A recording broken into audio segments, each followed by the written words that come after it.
누가복음 2장 말씀입니다.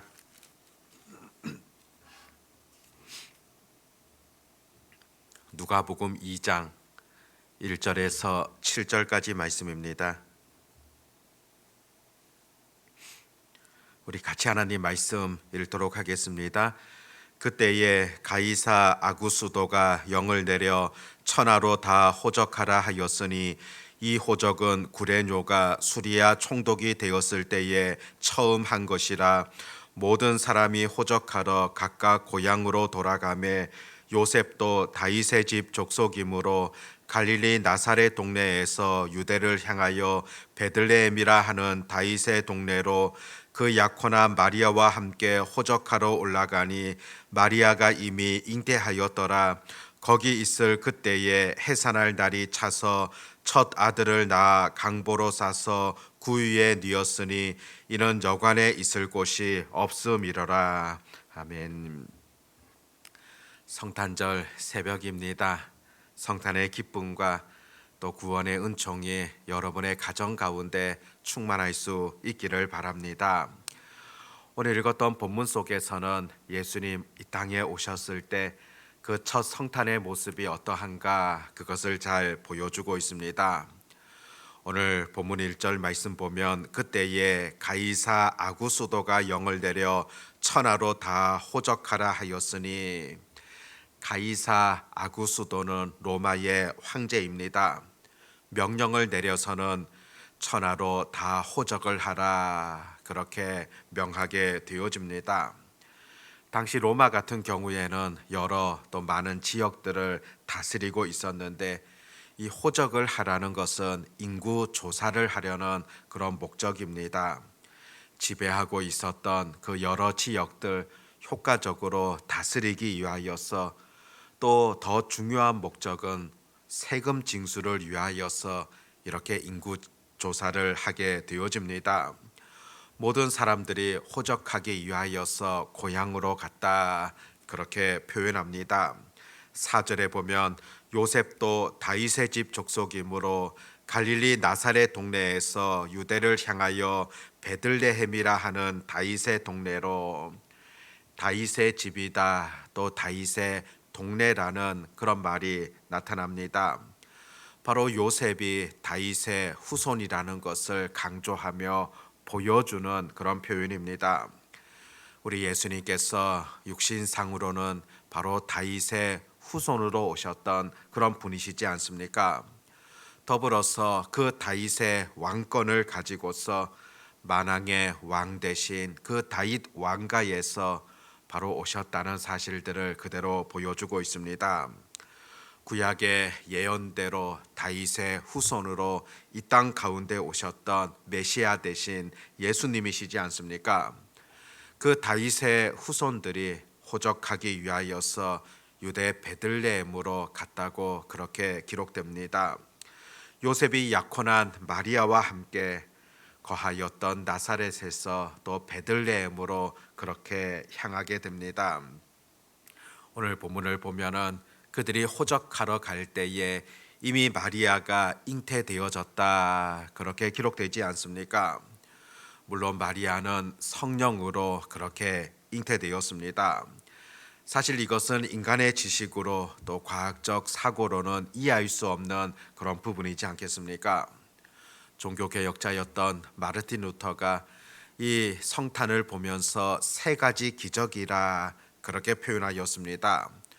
첫 번째 기적은 하나님이 인간이 되신 그런 기적이라 말하였습니다.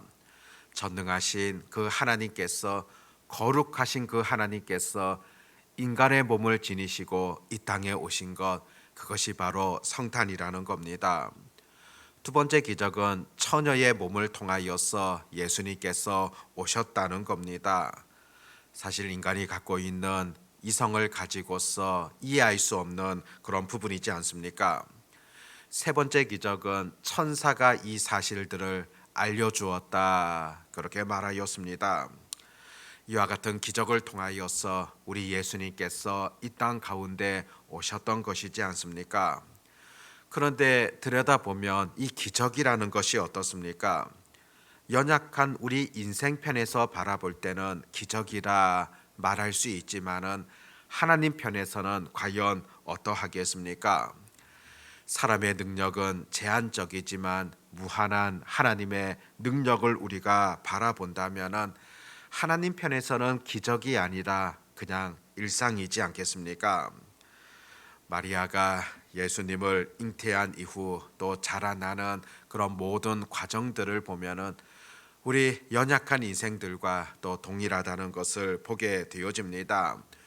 우리와 동일한 모습으로 사람으로 이 땅 가운데 오셨으며 또 완전한 사람으로 또 자라가셨음을 보게 되어집니다. 6절에 보면 거기 있을 그때에 해산할 날이 차서 첫 아들을 낳아 강보로 싸서 구유에 뉘었으니 이는 여관에 있을 곳이 없음이로다. 유대 베들레헴으로 향하였는데 그런데 그곳은 이미 많은 사람들로 붐비었습니다. 호적하기 위하여서 또 왔던 사람들, 또 로마 관료들, 또 군인들 상당수가 그곳에 모였던 것으로 볼 수 있습니다. 그러다 보니까 이 마리아와 요셉이 거할 수 있는 여관 하나가 없었다고 그렇게 기록하고 있는데, 여관이라는 것은 지금 우리가 생각하는 어떤 상업적인 그런 시설이라기보다는 그냥 여행자들의 쉼터이지 않을까 그렇게 볼 수가 있습니다. 제대로 방 하나 얻을 수 없게 되어지자 해산할 시간은 가까워지고 결국은 가축이 있는 그런 구유에서 아기 예수님께서 탄생하셨다는 것을 말씀에서 기록된 것을 보게 됩니다. 하나님의 아들 되시고 가장 영광스러운 그런 분이시지만은 낮고 천한 그곳에 오셨다고 그렇게 가르치지 않습니까? 흔히 우리가 일반적으로 성탄 카드 또 그림들을 보게 되어지면은 예수님 처음 오셨던 그 광경 어떻게 묘사하고 있습니까?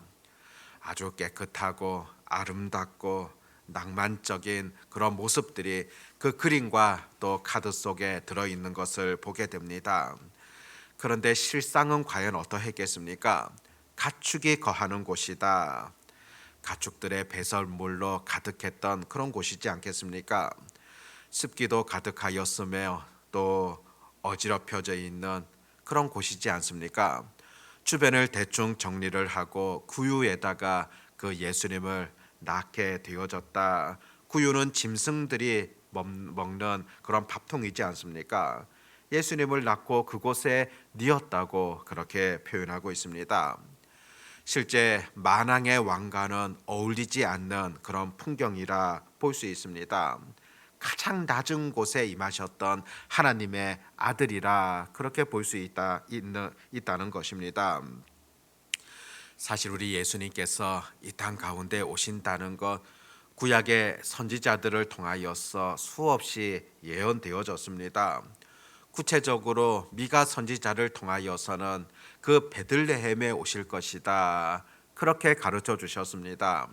미가서 5장 2절 보면 베들레헴 에브라다야 너는 유다 족속 중에 작을지라도 이스라엘을 다스릴 자가 내게서 내게로 나올 것이라. 구체적으로 그 베들레헴에서 그 메시아 대신 예수님께서 오실 것임을 구체적으로 표현하고 있지 않습니까? 이런 구약의 그 약속의 말씀을 따라서 오셨음에도 불구하고 예수님 당시에 그 메시아 오셨다는 사실 많은 사람들은 무시하다 한다거나 또 영접하지 아니하였던 것을 보게 됩니다. 당시 분위기를 잘 표현해 주는 것이 마태복음 2장 2절과 3절에서는 이렇게 기록합니다. 유대인의 왕으로 나신 이가 어디 계시냐? 우리가 동방에서 그의 별을 보고 그에게 경배하러 왔노라 하니 헤롯 왕과 온 예루살렘이 듣고 소동한지라. 동방에서 박사들이 경배하기 위하여서 나아왔지만은 실상 예루살렘은 어떠합니까? 그냥 소동하였다. 그렇게 표현하고 있습니다. 그 예수님에 대하여서 어떤 관심들, 어떤 행동들 그런 그것이 아니라 그냥 소동만 하게 되어지는 그런 광경들을 묘사하고 있습니다. 예수님께서 이 땅 가운데 오셨다는 소식, 그것을 알고 찾아갔던 사람들은 바로 동방에서 오게 되어졌던 박사들이다, 그렇게 소개하고 있고, 또 들에 있던 목자들이 그 예수님의 탄생을 축하하며 찬송하는 그런 내용들을 보게 되어집니다. 실제로 마땅히 경배해야 될 사람들, 그 당시 종교 지도자들, 또 성경을 연구하는 자들, 또 누구보다도 그 메시아에 대해서 소망하며 기다렸던 유대인들, 그들은 오히려 주저하게 되어지고, 이방에서 온 박사들, 또 목자들, 그들이 하나님께 영광을 돌리며 기쁨으로 맞이하게 되어지는 그런 광경을 보게 되어집니다. 처음 예수님께서 이 땅에 오셨을 때의 그 모습을 생각하며 오늘 이 시대를 한번 돌아보기를 원합니다. 예수님께서 오신 이 성탄의 기쁨, 또 예수님께서 오신 그것이 주가 되어져야 함에도 불구하고 오늘날 이 시대의 성탄 또한 어떠합니까? 오히려 참된 의미들을 깨닫지 못하고 점점 다른 모습으로 바뀌어져 있는 그런 부분들을 여전히 우리가 볼 수 있지 않습니까? 아니, 더 점점 타락의 현장으로 되어져 있는 그런 성탄의 모습을 우리들은 바라보게 되어집니다. 원래의 의미들을 이렇게 퇴색시키려는 것, 여전히 악한 영들의 그런 역사이지 않겠습니까? 만왕의 왕 대신 예수님께서 이 땅 가운데 오셨던 가장 의미 있고 가장 복된 날임에도 불구하고 세상은, 악한 영적인 세력들은 이 기쁨의 소식들을 오히려 바꾸고 있습니다. 세상의 모습으로, 세상의 기쁨으로 그렇게 바꾸려고 하는 것, 여전히 사탄의 그런 계획이라는 것을 또 그대로 또 따라가고 있는 어리석은 인생이라는 것을 보게 되어집니다. 주님께서 오신 그 성탄을 오늘도 우리가 맞이하고 있는데, 2000년 전에 이 땅 가운데 오셨던 그 예수님, 그 예수님께서 지금은 믿는 자들 가운데, 또 믿는 자들 속에 거하고 계신다, 그렇게 성경은 보여주고 있습니다. 그렇다면은 지금 예수님께서 거하고 계시는 내 심령, 성령의 전, 정말로 내가 어떠한가, 우리 성탄을 맞이하면서 특별히 들여다 보아야 한다는 겁니다. 그 초라했던 그곳에 오셨던 그런 예수님이신데, 혹시라도 지금 예수님이 거하시는 내 심령의 전이 초라하며 악하고 또 더러운 것들이 있지 아니한가, 성탄을 맞이하면서 우리가 꼭 들여다 보아야 될 내 심령이지 않겠습니까? 더욱더 내 심령을 정결하게 하고 또 거룩하게 하는 그 모습들이 이 성탄을 맞이하는 우리 가운데 있어져야 하지 않겠습니까? 오늘 새벽에 기도로 나아갈 때 주님께서 거하시는 그곳, 이 성령의 전, 내 심령이 어떠한가를 돌아볼 수 있기를 바라고, 더욱더 거룩하고 깨끗한 심령 가운데 우리 주님을 모시게 되어지는 그런 은혜와 다짐들, 그런 기도들이 오늘도 우리 가운데 있어지시기를 바랍니다. 기도하겠습니다. 하나님 아버지, 성탄의 이 새벽에 우리가 기쁨으로 하나님을 찬양하며 또 기쁨으로 그 아기 예수의 탄생을 축하할 수 있는 그런 은혜를 허락하심을 감사를 드립니다. 2000년 전에 이 땅 가운데 가장 낮은 모습으로 오셨던 그런 예수님을 우리가 바라보게 되어집니다.